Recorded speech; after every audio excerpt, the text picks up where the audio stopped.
제가 이번에 네. IBK 기업은행의 자소서를 전반적으로 읽으면서 네. 느낀 건데 네. 잘못 쓰면은 글이 되게 어두워질 수가 있어요. 안녕하세요. 잡코리아 취업잡기의 윤성은. 이남입니다. 오래간만에 또 가뭄의 단비처럼 IBK 기업은행이 네. 올해 상반기 유일하게 공채로 채용을 하는 은행이잖아요. 그렇죠? 네. 그래갖고 IBK 기업은행 가지고 여러분들하고 좀 얘기를 하면서 어떤 식으로 자소를 작성하고 그 다음에 채용 대비를 어떻게 하면 좋을지를 같이 한번 얘기해 볼까 합니다. 네. 자, 그러면은 전반적인 채용 흐름부터 한번 봐야 될 것 같아요. IBK 네. 기업은행은 올해 상반기에 어떻게 채용을 할지에 대해서 같이 한번 얘기를 해봐야 될 것 같습니다. 네. 전체적으로 어떻게 뽑는 것 같아요? 전체적으로는 예년보다는 좀 비슷하지만 그래도 조금 더 많이 뽑는다라고 생각을 하시면 될 것 같고요. 특히 이제 핵심 점포 기준으로 해서 27명은 뭐 안산, 시흥, 평택, 화성 이렇게 돼서 경기 남부권으로 이제 되는데 집중적으로 뽑으니까 이제 그런 부분들을 조금 챙기셔서 지원하시면 좋으실 것 같습니다. 예, 지금 IBK 기업은행뿐만 아니라 금융권에 이런 네. 경기 남부권 핵심 점포들이 있어요. 여기는 실제로 중소기업 공단들이 많이 모여 있는 곳에, 공단들이 있는 곳에 거기 일하는 근로자들을 대상으로 한 금융 서비스를 제공하는 점포거든요. 네. 뭐 그러다 보니까는 외국인 근로자들도 있고요. 그다음에 또 여러 유형의 형태의 금융 서비스가 제공이 되는데 주말에도 일하는 점포도 있고 뭐 하는데. 많은 학생들이 네. 약간의 거부 반응은 좀 있는 것 같아요. 그래갖고 경기 남부권에서 네. 나는 외국인 근로자들까지 같이 상대하면서 일하고 싶진 않아 라고 하는데 막상 들어가 본 친구들 얘기를 들어보면은 되게 좋대요. 그리고 영업적인 부분에서도 네. 성과를 내기가 국내 그 고객들보다 훨씬 수월한 면도 없지 않아 있고 하기 때문에 네. 너무 거부 반응을 보고 가지고 볼 필요는 없는 것 같아요. 그래서 그렇네요. 약간은 컷이 좀 낮거든요. 본인이 네. 그쪽에 좀 강점이 있다라고 하면은 소신 있게 그쪽 방향으로 지원하시는 게 네. 더 저는 개인적으로 소신이라기 표현보다는 전략이라는 표현이 맞겠죠. 전략이죠. 전략적으로 네. 그쪽 지원하시는 게 더 좋을 수도 있겠다라는 생각을 좀 해봅니다. 제가 알고 있는 실제 저희 제자들 중에 한 7, 8명 정도가 여러 은행으로 분포가 돼갖고 그런 쪽에서 일을 하고 있는데 네. 업무에 대한 만족도는 굉장히 높았던 것 같아요. 그쵸. 그래갖고 너무 거부 반응을 가질 필요는 없다. 뭐. 네. 이번에 IBK 채용 보시면서 네. 좀 인상적이었던 부분이 뭐가 있을까요? 저는 제일 인상적이었던 부분은 원래 이제 IBK 은행 같은 경우에는 이제 서류 면접 합격률이 좀 많이 있었고 이제 실제적으로 면접장에 가서 면접해 볼 기회가 많이 제공됐었다라면 아무래도 50배수 정도로 뽑기 때문에 기존에 지원했던 인원들보다 많이 본다라는 거는 이 서류 면허에서 조금 자소서 항목을 집중적으로 보겠다. 그리고 거기서 커트라인으로 해서 많이 떨어뜨리겠다라는 부분들을 조금 볼 수 있을 것 같아요. 코로나 때문인 것 같아요. 예전에는 내면 시험 보게 해줬잖아요. 근데 지금은 내도 시험 볼 수 있는 기회를 잡을 수도 네. 있고 없어요. 그러니까 일반 채용하고 똑같이 흘러가는 거죠. 여러분들 좀 더 타이트하게 서류를 접근을 하셔야 될 것 같아요. 네. 시험도 필기로 이제 50배수가 걸러지면 4.5배수를 출연한다라고 하는데 네. 대략적으로 어떤 과목, 어떤 대상을 가지고 시험을 볼까요? 시험 능력 같은 경우에는 이제 면접 유형으로 조금 들어가는 부분들이 문항들이 조금 있어서 사실은 실기까지 가서 토론이나 이제 PT 쪽으로 조금 보시는 부분들이 좀 준비를 하셔야 되신다. 그죠. 시험이 아무래도 공공기관이다 보니까, 네. 공공기관이다 보니까 NCS 시험하고 금융 시험 쪽을 같이 다 포괄적으로 해서 볼 거고, 이거 통과해야지 네. 4.5배수 안에 들어가고 말씀하신 실기를 볼 수 있잖아요. 네. 이게 사실은 IBK 기업은행에서 전체 채용의 모든 과정을 다 할 수는 없어요. 그러다 보니까는 어느 일정 부분은 대행을 시키거든요.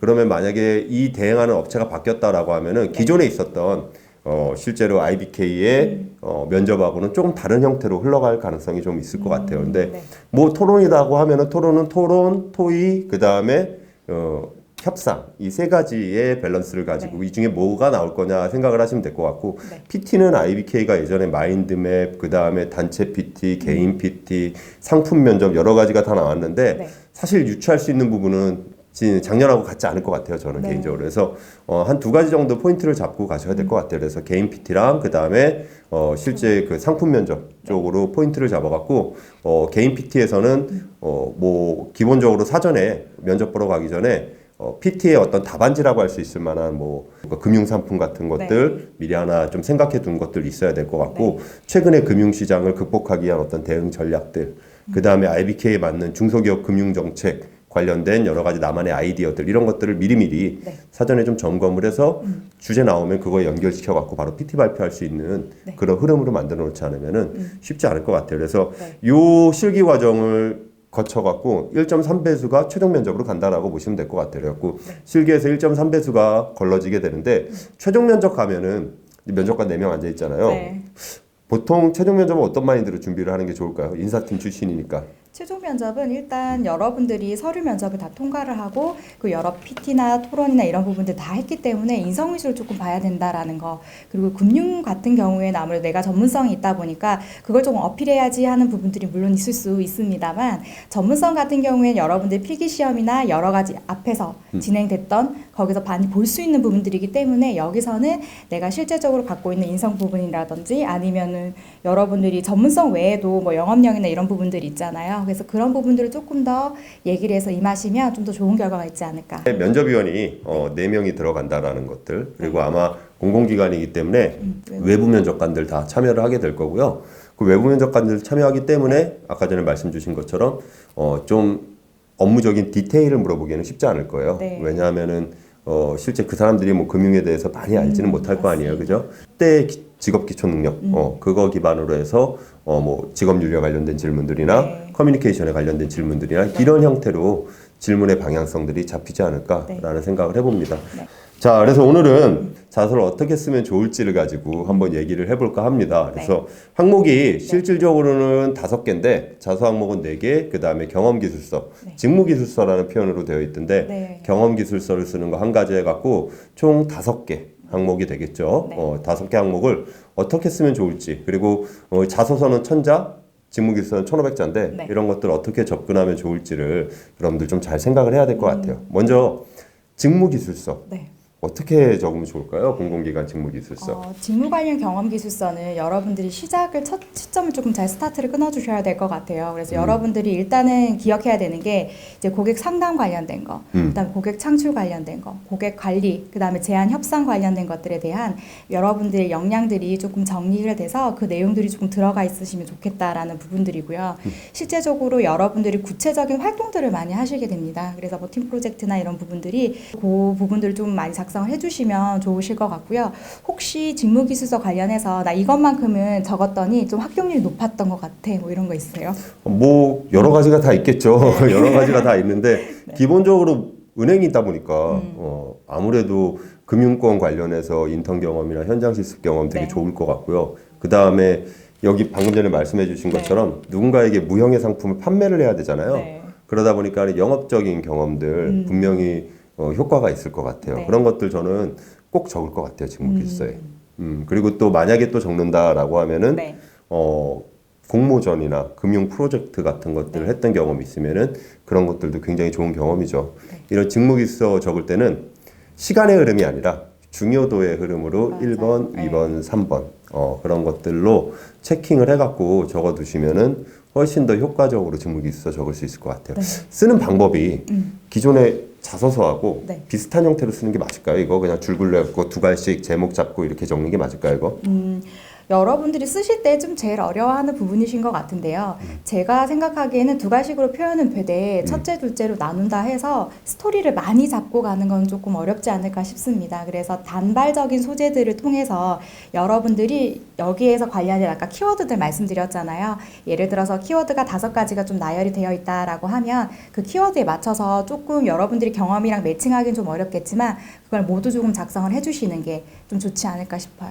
저는 개인적으로 자격증이라도 땄어야 된다라고 생각을 합니다. 아니면 맞아요. 수업이라도 들었든지. 네. 뭐 아무것도 없는데 뽑을 이유는 없거든요. 그래갖고 회계 정도면은 금융 관련 경험이 될 수 있어요. 왜냐하면 기업 금융을 하는데 네. 회계에 대한 이해는 기본적인 것들이 되는데 아무것도 없을 수는 없는데 한 가지 정도도 보여주고 그 다음에 영업적인 네. 능력을 어필하는 구조로 글을 적으면은 훨씬 더 좋은 글을 만들 수 있지 않을까라는 생각이. 자, 그래서 자소서 본격적인 좀 얘기를 해봐야 될 것 같아요. 1번 항목부터 한번 좀 얘기를 해주실까요? 일본 항목이요. 저희가 성장 과정에 관련돼서 장단점을 좀 기술을 하고 일단 팀 또는 조직 내에서 이익을 어떤 도움이 되었는지에 대한 부분이 있는데 맞아요.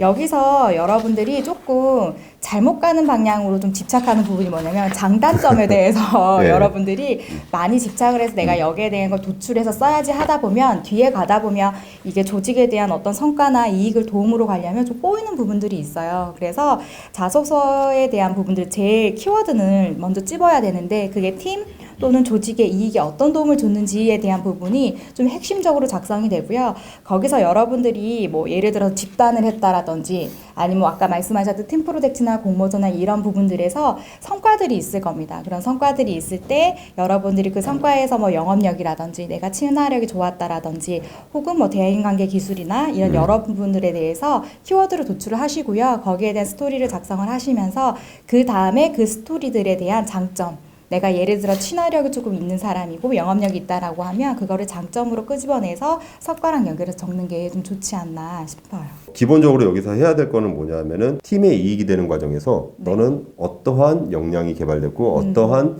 실제로 키워드를 네. 발굴해냈느냐라는 네. 거거든요. 그러니까 너는 협업을 할 때 너의 역할, 너의 그 어떤 역량, 그다음에 협업을 하는 데 있어서 네가 팀에 도움이 되는 너만의 어떤 장단점이 뭐냐라는 것들 얘기를 물어보고 있거든요. 너무 단점에 매몰될 필요는 없는 것 같고 네. 장점 위주로 쓰시고 단점이 있다면 한 줄만 단점 쓰신 다음에 그 단점을 극복하기 위해서 만들어진 장점 이게 팀에 어떤 기여를 했는지를 네. 정리를 해주시면 좋을 것 같아요. 그래서 그런 관점에서 글을 좀 적으셔야 될 것 같고 네. 이 1번이잖아요. 그죠? 네. 조금 이렇게 밝고 경쾌한 느낌으로 팀에 좀 내가 이러이러한 부분에서 네. 좀 도움이 된다, 보탬이 된다라는 것들을 좀 자신감 있게 어필하는 게 좋지 않을까라는 네. 생각을 맞습니다. 해봅니다. 예. 자, 그럼 이제 2번 문항 볼까요? 2번 문항이 네. 뭐죠? 2번은 본인이 생각하는 실패의 기준은 무엇이고 그동안 살아오면서 가장 크게 실패했던 경험을 기술하시오에 대한 부분이네요. 제가 이번에 IBK 기업은행의 자소서를 전반적으로 읽으면서 네. 느낀 건데 네. 잘못 쓰면은 글이 되게 어두워질 수가 있어요. 맞아요. 단점이 네. 1번에 나오게 되고 2번에 실패가 나오게 되고 그다음에 뭐 사회적 공익 얘기가 4번인가에 나오잖아요. 그죠? 이 잘 생각하셔야 돼요. 네. 그러니까는 실패라는 것 자체도 굉장히 발전적인 실패였으면 좋겠어요. 뭔가 조합이나 같이 하는 과정에서의 사소한 시행착오의 느낌으로 접근을 했으면 좋을 것 같아요. 나는 주식해서 폭망했어. 이런 건 실패잖아요. 그죠? 네, 그렇죠. 그런 것들보다는 네. 접근의 방식이 네. 그 이후에 큰 성공을 안겨다주는 하나의 시행착오였으면 훨씬 더 좋을 것 같아요. 네. 그래서 2개 스토리로 쓰세요. 그래갖고 적당한 실패를 통해서 어떤 교훈을 얻었고 그 교훈이 발현이 돼갖고 어떤 큰 성공으로 연결이 됐는지 뭐 한 300자, 700자를 가시던가 400자, 600자를 가시던가 해갖고 실패를 아주 디테일하게 쓸 필요는 없고 이런 실패 과정에서 뭘 배우고 네. 뭘 경험했는지 그렇게 쓰는 게 훨씬 더 좋지 않을까라는 생각이 듭니다. 다음에 이제 3번 항목. 우리 흔히 얘기하는 이제 지원 동기잖아요. 그죠? 그쵸. 그 지원 동기 적는 방법 네. 좀 간단하게 가이드를 주세요. 회사에 대해서는 한 20% 정도, 10% 정도만 이 정도로 산업에 대한 혹은 이 은행에 대해서 내가 이해를 하고 있다. 그래서 내가 이 은행에 어떤 역량들을 가지고 내가 기여를 하겠다라는 관점으로 작성을 조금 해주시면 좋으실 것 같아요. 그래서 아까 많이 나왔었잖아요. 앞서 뭐 고객 상담이나 고객 창출이나 고객 관리나 여러 가지 것들 중에서 3가지 정도나 2가지 정도로 키워드를 뽑으셔서 하나의 문장으로 만드시면 좋으실 것 같아요. 60% 정도 하시면 될 것 같아요. 그리고 내가 이 역량들을 통해서 회사에 어떤 부분들을 기여하겠다라는 부분으로 마무리를 하시면 지원 동기 정도는 여러분들이 좋은 점수를 받을 수 있는 항목이지 않을까 싶어요. 기본적으로 말씀 주신 것처럼 서러운 부분에는 기업에 대한 얘기를 해야 되겠죠. 이 상품이 좋았고 이런 사업들이 좋았다. 특히 여러 금융권 중에서 IBK가 가지고 있는 강점들을 탁탁 여러분들이 찝어주면서 네. 이런 부분들이 굉장히 좋았다라는 게 2, 300자였으면 좋겠어요. 네. 그 다음에 여기에서 본인이 적합하다고 생각하는 이유를 물어봤잖아요. 그럼 내가 이만큼 노력하고 준비했기 때문에 적합하다라고 보여줬으면 좋겠어요. 이게 지금 어렵다라고 하면은 뭐 지금 말씀 주신 것처럼 2가지 뽑아서 하는 것도 좋고 그 다음에 공기업이잖아요. 공기업이니까는 지식, 기술, 태도. 그래갖고 저는 IBK에서 일하기 위한 어떤 저만의 금융 전문성을 만들었다. 아니면 금융의 기본기를 만들었다. 아니면 금융 상품에 대한 이해를 만들었다. 뭐 이런 식으로 해갖고 지식적인 기반에 한 카테고리 던져주시고 그 다음에 기술적인 기반에서도 네. 목에 같아 실제 뭔가를 설명하고 성과를 내는 그런 연습을 했다든지 아니면 팀과 함께 뭔가 성과를 내는 연습을 했다든지 뭐 이런 식으로 네. 본인의 활동들을 정리를 해갖고 실제로 그러한 기술적인 기반들, 그다음에 태도, 성향적인 기반들까지 해서 한 3가지 정도가 네. 분리가 돼도 나쁘진 않을 것 같아요. 그래서 스토리텔링을 하시면 안 돼요. 1번, 2번, 4번은 스토리텔링의 대상이 되는데 분명히 3번 항목 같은 경우는 병력수익 구조로 해갖고 딱딱딱 어떤 준비가 되어 있는지 은행원으로 일하기 위해서 더 구체적으로는 IBK 기업은행의 현장 직원으로 일하기 위해서 어떤 준비와 노력이 되어 있는지를 정확하게 제시를 해주시면은 훨씬 더 좋은 지원 동기를 만들 수 있지 않을까라는 생각이 좀 듭니다. 4번 항목을 예, 봐야겠네요. 사회적 책임을 가지고 타인, 네. 공동체 또는 사회 공익에 기여했던 점. 뭐 내용 자체가 물어보는 것 자체가 대가성이 좀 부족한. 그러니까 네. 기존의 자소서가 가지고 있는 어떤 스토리하고 조금 달라도 되는 것 같아요. 그래서 지금 보면은 희생, 솔선수범 이런 것들을 전형적으로 잘 보여줄 수 있는 뭐 봉사활동이라든지 아니면은 금전적인 어떤 대가가 없는 과정에서의 책임감, 목적의식 이런 것들을 보여주면은 더 좋을 것 같아요. 그래서 여기에서만큼은 아르바이트나 이런 거 쓰는 것보다는 네. 대가성이 조금 덜 들어간 부분에서의 얘기들을 적어주시면 좋을 것 같고 단 책임감은 문항에 나와 있으니까 책임감이 만들어졌다라는 표현은 별로 안 좋은 것 같아요. 네, 책임감이랑 직접 언급은 조금 어렵고요. 뭐 상생을 했다, 협력을 했다 이런 부분으로 표현을 하시면 좀 더 좋을 것 같아요. 그래갖고 뭐 주인의식을 가지고 뭔가를 했더니 네. 뭔가 모두가 다 똑같이 조금 더 좋은 결과를 받아들이는 과정이었으면은 네. 훨씬 좋을 것 같고 네. 어떤 소재 쓰실 것 같아요? 저는 이제 봉사에 대한 부분들을 키워드 제일 쉽게 잡을 수 있는 게 봉사거든요. 네, 그래갖고 너무 또 봉사활동도 없는데 여기에 매몰되실 필요 없고 그냥 네, 억지로 맞추기. 뭐 아르바이트도 되기는 해요. 그래서 네. 내가 뭐 편의점 아르바이트를 했는데 네. 편의점 아르바이트에서 매출을 향상시킨 케이스보다는 네. 전 교대자가 있는데 음. 그 교대자가 보니까는 편의점 아르바이트가 끝나고 나서 다음 아르바이트 가는 데까지 되게 시간이 촉박해 보이더라. 그 내가 원래 5시에 교대인데 항상 한 4시 반 좀 넘으면 도착을 해갖고 여유 있게 교대를 하고 빨리 갈 수 있도록 이렇게 좀 배려를 해줬더니 오히려 업무적으로 되게 많이 푸어업이 되고 조금 더 좋아지더라. 이런 부분들이 얘기가 될 수 있는 것 같아요. 4번 항목 분명히 면접에 나올 만한 질문인 것 같아요. 그래서 저도 최종 면접관으로 제가 가봤잖아요. 네. 가보면은 오히려 최종 면접에서는 이런 4번 항목 같은 게 질문을 할 만한 대상이 되죠. 네. 그래서 이 사람의 성향이 어떠고 인성이 어떤지를 봐야 되니까. 그렇기 때문에 좀 미리 나의 이미지 메이킹을 한다라는 생각하에 뭐 이런 것들이 있는 사람임을 네. 보여주면 좋을 것 같아요. 자, 그래서 그 정도까지가 자소서 전반적인 항목이었고요. 그러면은 여기서 네. 마무리하는 걸로 하고요. 우리는 또 다음번에 또 다른 회사를 가지고 네. 여러분들하고 또 이렇게 얘기를 나누도록 하겠습니다. 네. 자, 여기까지 마무리하는 걸로 하고 지금까지 들어주셔서 감사합니다.